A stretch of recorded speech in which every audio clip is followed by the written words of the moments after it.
C'était la veille de Noël, à Londres. Derrière son comptoir, Ebenezer Scrooge, vieil homme avare et égoïste, notait avec soin des chiffres sur son cahier de comptabilité. Au-dessus du magasin, on pouvait lire Scrooge et Marley. Cependant, Jacob Marley, son associé, était mort, voilà, 7 ans, jour pour jour. Scrooge, âpre gain et très dur de cœur, surveillait par la porte ouverte son commis Bob Cratchit, qui copiait des lettres à la lueur d'une bougie, grelottant devant un maigre feu. Dehors, les rues enneigées étaient animées par des préparatifs de la fête. Malgré le froid très vif, les passants s'activaient joyeusement, échangeant salutations et bons vœux, vaquant aux 1000 occupations de cette fin de journée si particulière. Oui, c'était bien la veille de Noël. Seul, à son bureau, Scrooge moquerait contre les dépenses occasionnées par cette fête, râlait après les gens qui voulaient s'amuser et profiter sans songer aux conséquences.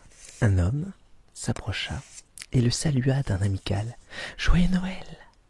C'était son neveu Fred, ce à qui Scrooge répondit « Sottise !» Et chaque fois que son neveu expliquait les raisons d'être heureux en ce jour, qui est le meilleur de tous les jours de l'année, comme il est bénéfique d'ouvrir son cœur, d'aimer les autres, d'avoir des bons sentiments envers son prochain, le vieil homme rétorquait « Sottise !» Toutefois, la méchanceté du riche négociant n'entamait pas la bonne humeur de son neveu, qui ajouta « Je vous souhaite également une bonne année et vous prie de venir dîner chez nous. » Ebenezer Scrooge déclina aigrement l'invitation. Sottise ! Après le départ du neveu, 2 hommes, bavards et sympathiques, entrèrent dans le magasin pour quitter en faveur d'une œuvre de bienfaisance. Le vieux grognon s'insurgea. Lui ne soutenait que les prisons et les hospices pour les pauvres. Les 2 hommes repartirent découragés. Un peu plus tard, un enfant entonna un chant de Noël par le trou de la serrure. Scrooge saisit une règle d'un air si déterminé que le malheureux garçon prit la fuite. Quand vint l'heure de fermer son comptoir, le patron négocia point par point les avantages dont profiterait son commis pour le jour de congé du lendemain. Dans la ville, qui bourdonnait d'impatience, des gamins se poursuivaient en glissant sur les trottoirs gelés. Scrooge passa comme une ombre en grommelant contre toute cette agitation. Sottise! Il prit seul son triste repas dans la triste taverne où il mangeait d'habitude. En revenant chez lui, un appartement lugubre, sombre et glacé, il vit dans le heurtoir de la porte le visage de Marley, son ancien associé. Ayant considéré ce phénomène avec effroi, Scrooge demeura stupéfait quelques instants. Puis la vision disparut brusquement. Mais il en garda une impression pénible. Après avoir bien vérifié que tout était en ordre dans son appartement, il ôta sa cravate, mit sa robe de chambre, ses pantoufles et son bonnet de nuit. Il s'assit près d'un maigre feu pour prendre une tasse de gruau, censé soigner son rhume de cerveau. Il n'arrivait pas à se débarrasser du malaise provoqué par la vision du visage de Marley. Sottise! Le vieil homme marcha de long en large dans sa chambre. Quand il s'assit, une sonnette condamnée depuis longtemps s'agita toute seule, et le bruit s'amplifia, provoquant la terreur du vieillard. Incrédule, puis un choc de ferraille y succéda, comme un tatamar de chêne traîné dans la cave, et qui montait vers sa chambre. Sottise! C'est alors que le spectre de Marley traversa la porte, vêtu comme autrefois, perruque, gilet, pantalon collant et bottes. Mais le corps était transparent et la chaîne qui tirait était passée autour de sa ceinture. Elle était composée de coffres forts, de clés, de cadenas, de grands livres, de paperasses et de bourses pesantes en acier. Son menton était soutenu par un foulard qui entourait sa tête, noué sur le sommet du crâne. Scrooge, terrorisé, demanda « Mais qui êtes-vous » ?»« De mon vivant, j'étais votre associé, Jacob Marley. » Ebenezer douta néanmoins de la présence de son visiteur et prétendit être le jouet d'une hallucination. Il conclut « Sottise, je vous dis sottise !» Alors le spectre poussa un cri effrayant, il secoua sa chaîne, puis ôta le bandage qui entourait sa tête. Sa mâchoire inférieure tomba sur sa poitrine. Scrooge s'effondra sur le sol et se cacha le visage dans ses mains. « Miséricorde, épouvantable apparition, pourquoi venez-vous me tourmenter ?» Le spectre de Marley expliqua à Scrooge qu'il venait le prévenir pour l'empêcher de connaître, après sa mort, un sort aussi funeste que le sien. Il l'avertit. « Vous allez être hanté par 3 esprits. Eux seuls pourront, si vous agissez comme il le faut, vous sauver. Alors vous ne serez pas enchaîné par tout ce que vous auriez forgé vous-même. Vous recevrez la visite du premier esprit demain, quand l'horloge sonnera d'1 heure. Le second, à la même heure, la nuit d'après, et le 3e, la nuit suivante, quand le 12e coup de minuit aura cessé de vibrer. Vous ne me reverrez plus, mais tâchez de vous rappeler ce qui vient de se passer entre nous. » Le spectre de Marley rattacha son bandeau autour de sa tête et sortit par la fenêtre qui s'était ouverte toute seule. Scrooge le vit rejoindre un groupe de fantômes lamentables et gémissant, tourmentés par des regrets stériles, puis disparaître dans la froide obscurité. Scrooge referma la fenêtre, puis examina soigneusement la porte par laquelle était entré le fantôme. Elle était verrouillée. Il voulut dire « sottise », mais le mot s'étrangla dans sa gorge. À grand-peine, il gagna son lit, il s'écroula et s'endormit aussitôt. Quand il se réveilla, l'obscurité était totale. La cloche de l'église sonna les 12 coups de minuit, puis aussitôt après, un autre coup, un seul, annonça qu'il était 1 heure du matin. Alors les rideaux du lit de Scrooge furent tirés par une main invisible et un visiteur surnaturel se trouva près de lui. C'était une créature étrange avec un visage d'enfant. Cependant, en regardant bien, cela pouvait être également une face de vieillard. Le corps était vêtu d'une tunique blanche et une ceinture lumineuse serrait sa taille. Du sommet de sa tête jaillissait un brillant jet de lumière. Il avait en guise de chapeau un grand épée noire qu'il portait, pour l'instant, sous son bras. Il se présenta d'une voix douce, mais comme lointaine, en tant qu'esprit de Noël passé. Les Noëls passés de Scrooge. Comme raison de sa venue, il dit au vieillard qu'il désirait son bonheur, ou au moins sa conversation. Puis il posa la main sur le cœur de Scrooge pour le soutenir dans les épreuves à venir. Ensuite, il l'entraîna d'un geste léger mais ferme à travers le mur. L'esprit le ramena vers des Noëls de son passé. Scrooge se revit enfant, écolier solitaire, oublié par ses amis, mais lisant un recueil de contes d'où surgissaient des personnages. Ali Baba, Valentin et Ourson, Robinson Crusoe s'animaient autour de lui. Le vieux Scrooge, touché de compassion par cette vision, versa quelques larmes. Puis ému, Il repensa à l'enfant qui avait chanté le cantique de Noël et souhaita lui donner quelques sous. Aussitôt après, le spectre lui fit voir un autre Noël dans la même salle du pensionnat. Bien des années plus tard, sa petite sœur Fanny était venue chercher Ebenezer Scrooge, à présent adolescent, pour passer les fêtes en famille. Mais Ebenezer ne resta pas longtemps à la maison car son père était un tyran, avare et effrayant.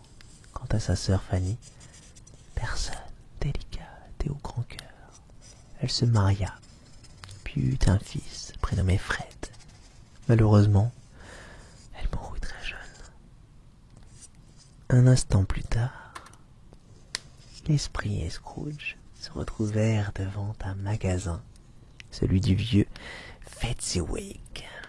Ebenezer reconnut son ancien maître d'apprentissage, justement. Ce brave homme était en train d'appeler le jeune Ebenezer et son camarade Dick pour transformer le magasin en une salle de bal très conviviale. Bientôt arrivèrent Madame Fezziwig, suivie de ses 3 filles. Quelques jeunes soupirants, des employés, des amis, des voisins. Ils dansèrent, s'amusèrent à toutes sortes de jeux, puis ils dînèrent copieusement et joyeusement. Quand la soirée fut achevée, les 2 apprentis ne tarissaient pas d'éloges à propos de Fezziwig. Et Scrooge, le vieux Scrooge, ébranlé devant ce tableau, songea à son commis, Bob Cratchit. Il aurait tellement voulu lui dire une parole bienveillante. Mais l'esprit annonça que son temps était bientôt écoulé.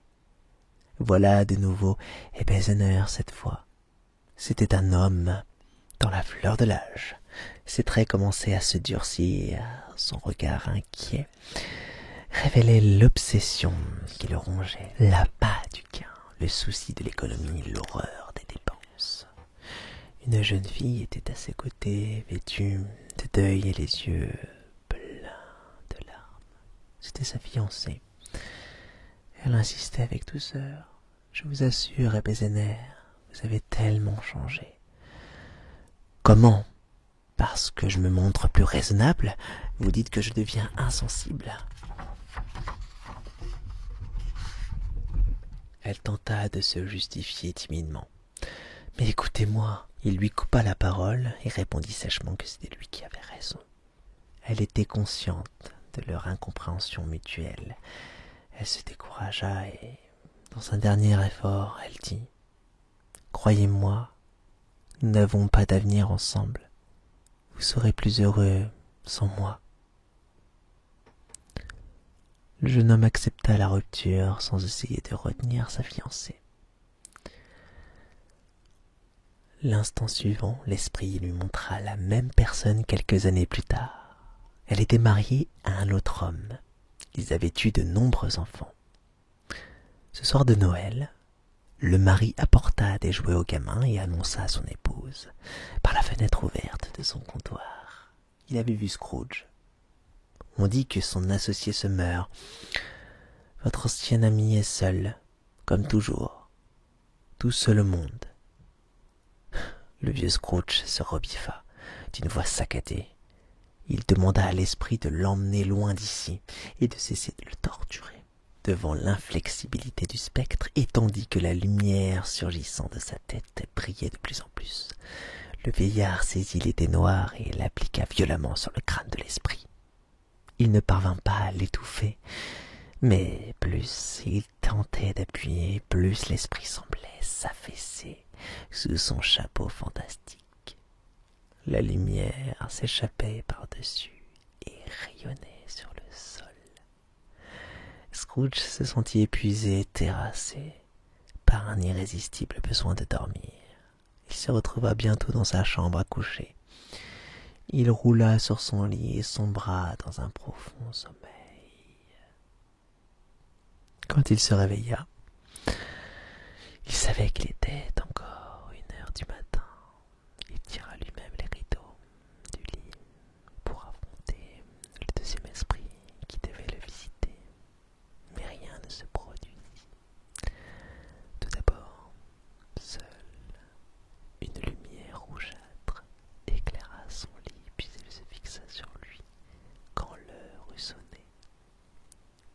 en suivant les rayons de cette étrange lumière, il remarqua qu'il provenait de son salon.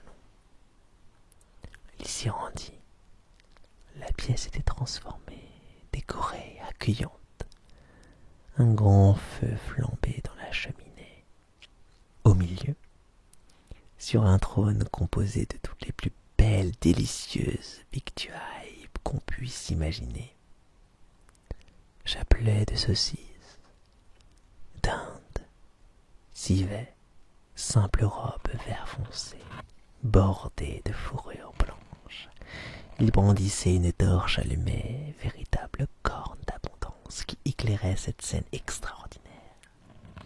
Il invita Scrooge, en l'appelant par son nom, à entrer et faire connaissance avec lui.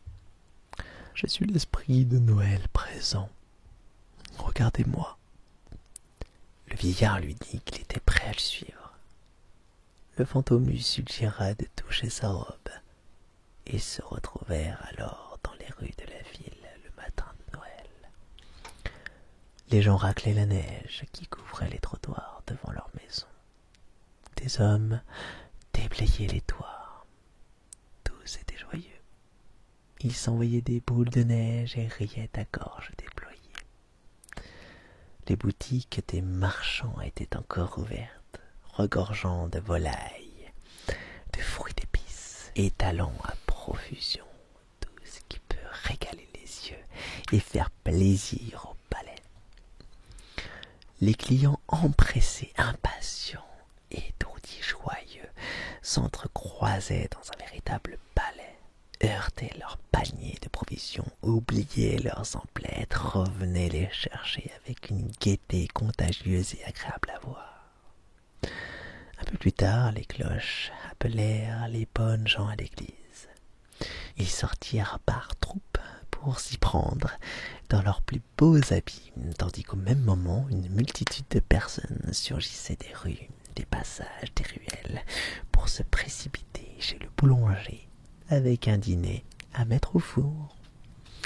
L'esprit admirait avec bienveillance toute cette agitation et, levant bien haut sa torche extraordinaire, il en faisait tomber parfois quelques gouttes d'eau qui rendaient meilleurs les plats dont il soulevait le couvercle et redonnait leur bonne humeur à ceux qui auraient pu se quereller. Les voilà présents devant la demeure du commis Bob Cratchit, et l'esprit la bénit en l'aspergeant de sa torche. Alors on vit Madame Cratchit mettre le couvert, aidée de sa deuxième fille Belinda. Pierre, le fils aîné, surveillait la cuisson des pommes de terre. Martha, la grande fille, revenait de la ville, où elle était employée. Les deux petits Cratchit, un garçon et une fille, donnaient des nouvelles de leur roi, qu'ils avaient flairé en train de rôtir chez le boulanger.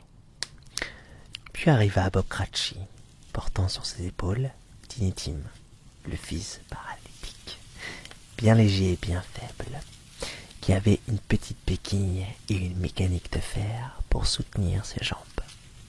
La famille se régala d'une oie succulente, d'un pudding superbe, de pommes d'orange, tandis que des marrons craquaient sous la cendre du foyer. On portait des toasts et on échangeait de bons vœux et des bénédictions. Bouleversé à la vue de l'enfant paralysé, Scrooge demanda à l'esprit si Tiny Tim allait vivre. Le spectre lui apprit qu'il voyait dans le futur une place vacante près du feu et une béquille sans propriétaire que l'on gardait soigneusement. Il ajouta: « Si mon successeur ne change rien à ces images qui sont l'avenir, l'enfant mourra. »« Non, non, dit Scrooge. Oh, non. Bon esprit, faites qu'il soit épargné. » Mais le temps passait, et le spectre entraîna Scrooge à travers les rues de la ville. La nuit était venue, la neige tombait à gros flocons. Des maisons éclairées, décorées, sortaient des bandes d'enfants à la rencontre des invités. Plus loin, des jeunes filles, rieuses et élégantes, se rendaient chez un voisin. Et l'esprit de Noël, planant au-dessus de cette foule, était ravi et déversait avec générosité sa joie vive et inouïe.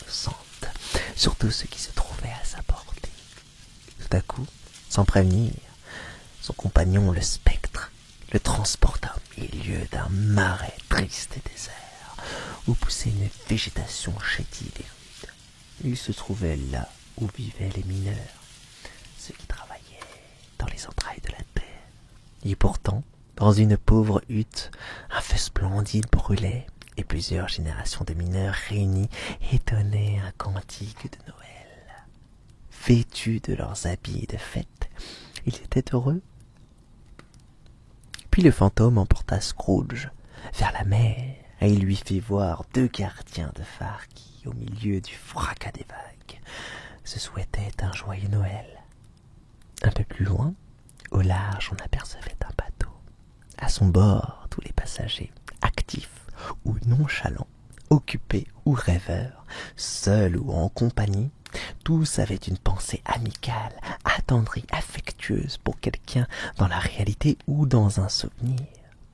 Pas une de ces personnes qui n'ait eu un mot aimable ou une bénédiction, un bon vœu ou une délicate attention en ce jour qui est le meilleur de tous les jours de l'année. Tandis qu'ils continuaient leur voyage à travers le monde, voilà qu'un rire joyeux arriva aux oreilles de Scrooge. C'était son neveu Fred, et le vieillard se trouva avec l'esprit dans une pièce brillamment éclairée, où Fred, en bonne compagnie, sa jeune femme, la sœur de celle-ci et quelques amoureux potentiels, racontait en riant comment son oncle solitaire et grognon taxait de sottises les souhaits de Noël et avait refusé l'invitation à dîner. Au milieu de la gaieté générale, on fit circuler une bonne bouteille, puis après le thé, on fit de la musique. Scrooge reconnut l'air fredonné par sa jeune sœur quand elle était venue le chercher au pensionnat. Certes, pensa le vieil homme, s'il avait plus souvent entendu ces musiques, il aurait fait d'autres choix dans sa vie passée, il aurait cultivé des amitiés peut-être. Après la musique, il y eut des jeux de société et toutes sortes de devinettes. Scrooge, qui avait une intelligence vive, répondait à tous les coups, bien que personne n'ait pu l'entendre. Quand l'esprit voulut l'arracher de cette scène joyeuse, il supplia encore une demi-heure, rien qu'une demi-heure. Un nouveau divertissement commença. C'était le jeu du portrait. Fred avait choisi de penser à son oncle. Les réponses et les commentaires attisèrent l'hilarité du groupe. On finit par porter un toast à Scrooge, qui avait si bien contribué à l'allégresse générale. Celui-ci, gagné par toute cette bonne humeur, aurait aimé boire à la santé des convives et prononcer un discours de remerciement, mais la scène s'effaça brutalement. Après de nombreux voyages, visites en tous lieux, au cours de cette très longue nuit, Scrooge constata que l'esprit semblait vieilli. Ses cheveux avaient blanchi. Alors, de dessous sa robe, sortirent 2 enfants chétifs, maigres, jaunes, effrayants, féroces. Le fantôme les présenta. Ce sont les enfants des hommes, produits par la ville et l'injustice. Le garçon s'appelle Ignorance, et la fille s'appelle Misère. Minuit sonna, le spectre disparut dans l'obscurité. Se rappelant la prédiction de Marley, Scrooge écouta attentivement le dernier son qui vibrait. Il leva les yeux et aperçut un fantôme à l'aspect solennel, drapé d'une longue robe noire à capuchon. Cet esprit semblait répandre autour de lui une terreur sombre et mystérieuse. Il se tenait immobile et silencieux. Seule une de ses mains tendues éclairait d'une tache pâle toute cette obscurité. En vain, Scrooge engagea-t-il la conversation. « Je suppose que vous êtes l'esprit de Noël à venir ?» Il le pria de lui répondre, mais sans succès. Il assura à l'esprit qu'il le suivrait volontiers, sachant que ce dernier voulait son bien et n'était là que pour l'aider à s'amender. Toujours sans répondre, le fantôme le transporta tout d'abord dans la ville, au cœur même de la cité, à la bourse, où des négociants évoquaient avec indifférence la mort de quelqu'un.